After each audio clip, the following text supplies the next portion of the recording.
Multiple choice question solve करताना सर्व options वाचणे का गरजेचे आहे त्याचा एक बेस्ट एक्झाम्पल आहे. ग्रुप सी पूर्वपरीक्षा 2019 चा प्रश्न आहे की डीऑक्सी रायबोन्युक्लिक ऍसिड म्हणजे डीएनए, रायबोन्युक्लिक ऍसिड म्हणजे आरएनए यामधील मूलभूत फरक काय.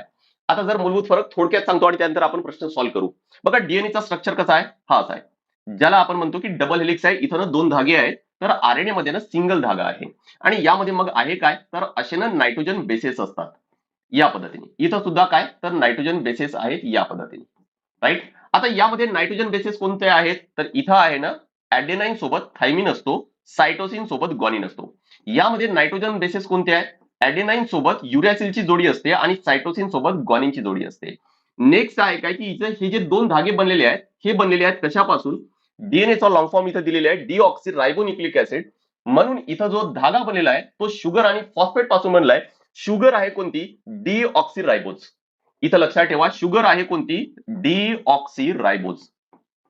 आणि हा सुद्धा धागा बनलेला आहे शुगर आणि फॉस्फेट पासूनच.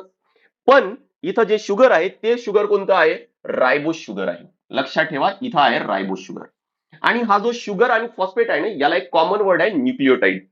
आता तुम्हाला दोघांमधला ना बेसिक फरक लक्षात आलं असेल. 2019 मध्ये ग्रुप सीच्या पूर्व परीक्षेमध्ये मॅक्झिमम विद्यार्थ्यांनी काय चुका केल्या असणार आणि ते पण घाईघाईत.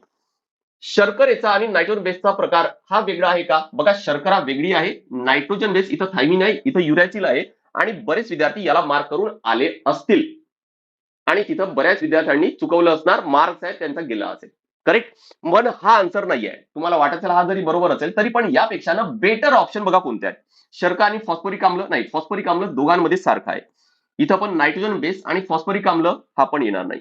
शर्करा वेगळा आहे दोघांमध्ये, नायट्रोजन बेसचा प्रकार वेगळा आहे आणि त्यातील धाग्यांची संख्या इथं 2 आहे, इथं 1 आहे. आता मला सांगा की पहिला जास्त योग्य आहे की चौथा जास्त योग्य आहे. आणि म्हणून आयोग पण असाच खेळ खेळतो की जो वाटतं विद्यार्थ्यांना की बरोबर आहे तो पहिला देईल आणि जनरली तिसरा किंवा चौथा ना जो योग्य उत्तर आहे तो तिसरा किंवा चौथा असेल.